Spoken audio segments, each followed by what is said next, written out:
बहुत बहुत आभार। ओम प्रकाश भैया, दिनेश भैया को हमें बुलाने के लिए फिर आपने भी फोन किया था, तो हम पहली बार आप लोगों से परिचय हो रहा है। या बहुत से चेहरे तो हम जानते ही हैं, हम लोग तो कम लोग जानते होंगे यहाँ। तो जैसा कि आपको हम बताएं कि मेरा घर जौनपुर में है। मैं अजीत प्रताप सिंह, डिप्टी डायरेक्टर पिछड़ा वर्ग कल्याण विभाग में हूँ, लखनऊ पोस्ट के हूँ। तेरहवा में हमारा घर है। टीडी कॉलेज में हमारी पढ़ाई हुई है। यहाँ मैं लक्ष्मण सिंह छात्रावास में रहता था। क्या संतोष नेता बैठे होंगे। शुरू में हम लोगों की आदत है कि हम लोग झुंड में चलते थे। वो प्रवीण कुमार सेना में बाद में काम आई। और जैसे मंच पे कृपाशंकर सिंह पूर्व मंत्री जी बैठे हैं, तो ताराचंद यहाँ के बाद हम लोग इलाहाबाद विश्वविद्यालय पढ़ने गए। वो ताराचंद छात्रावास में सर के एक रिश्तेदार हैं, हम लोगों के सीनियर हैं, इस समय एनडीए में हैं। और सर के परिवार के विनोद सर हैं, जो सब स्टार हैं, तो हम लोगों के सीनियर थे। तो उस समय से हम लोगों की ये प्रतिनिधि हम लोग जब सुनते थे कि जौनपुर में कोई कष्ट है बॉम्बे में, तो एक नाम आता था कृपाशंकर सिंह। वहाँ हम लोग किसी की समस्या आती थी, जैसे इलाहाबाद में किसी की समस्या आ गई तो हम लोग पंडित सर से कह देते थे कि कृपाशंकर सिंह से कहिए, आपके मामा लगते हैं।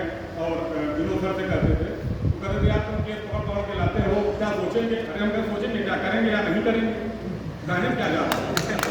तो वो लोग कर देते थे। और अक्सर ऐसे बहुत से केस हुए कि जो हम लोगों को पता नहीं थे, कोई बताता था तो बात पहुँच जाती थी सर के पास, तो वहाँ हो जाता था।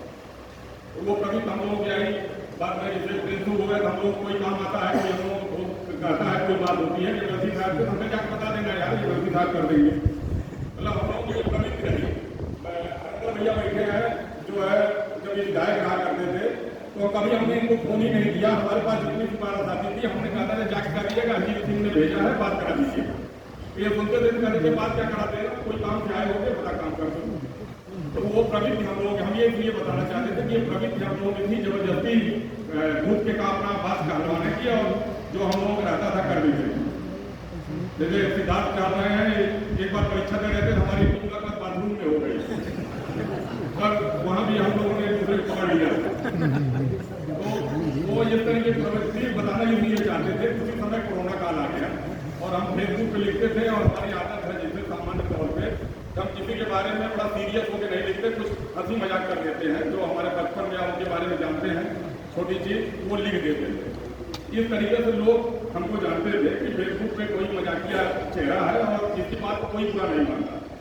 मतलब हमारे साथ जो वरिष्ठ अधिकारी भी हैं, वो हमको छूट दिए हैं, तुम कुछ भी लिख देना, तुम्हारी बात का बहुत गलत संदेश नहीं जाता, वो बना ही देते।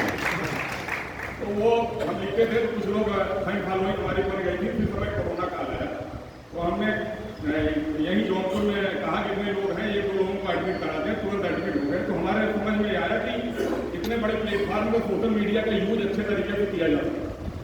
तो हमने सबसे अनुरोध किया कि आप लोग अपना अपना नंबर दे दीजिए, और चलिए हम लोग कोरोना काल में मदद करें। और उसमें हम लोग प्रशासन में फिर सिस्टम जान रहे थे कि अचानक इतना बड़ा बोझ अगर सिस्टम पे आ जाएगा तो वो काम नहीं कर पाएगा, क्योंकि उसकी आदत नहीं होगी। जैसे कि सीएमओ साहब रजिस्ट्रेशन पहले करें, पता चले कौन सा हॉस्पिटल खाली है, फिर वहाँ जाए, तो ये प्रशासनिक काम नहीं था। और अचानक ये काम करना पड़ गया समाज सेवा का, तो प्रशासन भी समझ नहीं रहा था हम कैसे करें। तो हमने कहा कि आप लोग खाली हॉस्पिटल को पता कर लीजिए कि कहाँ खाली है, मेडिकल स्टोर को पता कर लीजिए किसकी यहाँ दवा है, और ये पता कर लीजिए कि कहाँ गैस मिलती है। 3 चीज में वो मरीज संतुष्ट हो जाएगा, करेगा।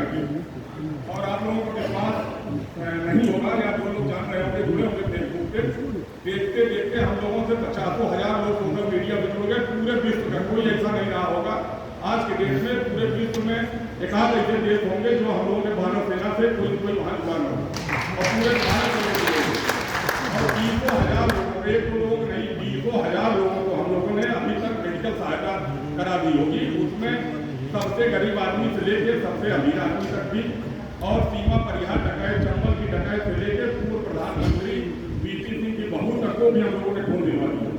सीमा परिहार में खून किया, चुगली रही है। उन्होंने कहा कि भैया मधुमेही में खून चाहिए। हमने कहा खून दे देते हैं, पैसा नहीं दे पाएगा, बहुत गरीब है। तो हम कहे मैडम हम लोग डकैत नहीं है कि खून से पैसा लेंगे, हम पकड़ के पैसा नहीं, पैसा देते हैं। तो उनको भी बड़ा आश्चर्य, उनको विश्वास ही नहीं हो रहा था कि इस तरह के खून है, अनजान आदमी अनजान को जाकर खून दे रहे। और पूर्व प्रधानमंत्री वीपी सिंह के बेटे अजय सिंह डिप्रेशन में चले गए थे, किसी से कह नहीं पाते थे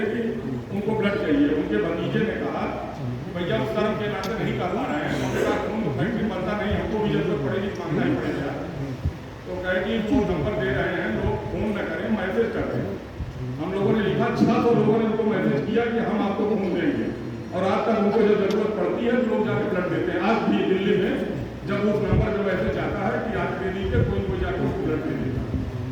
तो हमारे ये कहने का मतलब है कि सोशल मीडिया में रही है।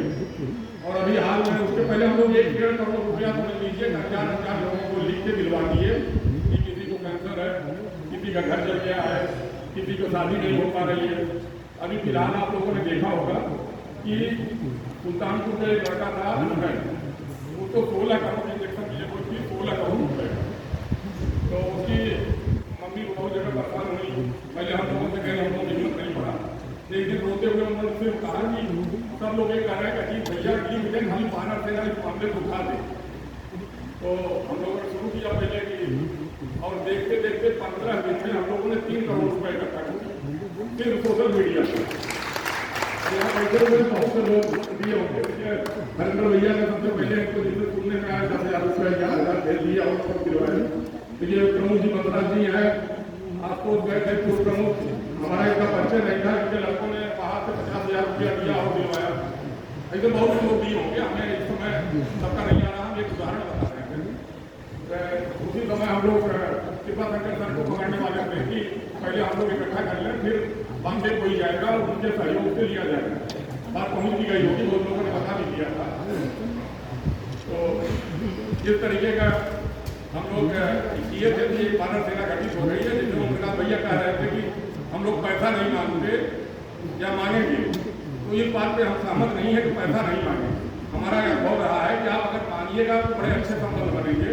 हम देखिए खून मांगते हैं हम लोग, जब कोई हमको मैसेज करता है बानर सेना में हम हैं तो यही कहते हैं खून दोगे कि पैसा दोगे कि नौकरी दोगे। अगर तीनों चीज नहीं दोगे तो बानर सेना में क्या दोगे, हमें और जरूरत क्या। तो जो लोग खून दिए वो हमारे प्रशंसक हैं, जिन्होंने हमको पैसा दिया वो प्रशंसक हैं, अरे जी भैया बड़ा अच्छा काम करते, फिर जरूरत होगी फिर देंगे पैसा। और जो रोजगार देते हैं वो भी कहते हैं कि आपके बहाने हम 2-4 लड़कों को दिए। तो आप जो राजपूत सेवा समिति बनाए हैं उनका भैया से अनुरोध है कि पैसा भी लीजिए और सबसे काम भी लीजिए। अगर ये समाज हम लोगों के हैं, सब सरकारी लोग हैं, आप मांगने के एक बार कहिए। जिनके पास पैसा है वो पैसा देंगे, जिनके पास किसी का सामर्थ्य है करने भर का करने देंगे। देखिए मेरे प्रमुख जी हैं, हम लोग जब जरूरत होती है इनसे पैसा मांग लेते हैं। किसी के इनके इलाके में कुछ रहता है तो कह दिया जाता है प्रमुख जी दे दीजिए।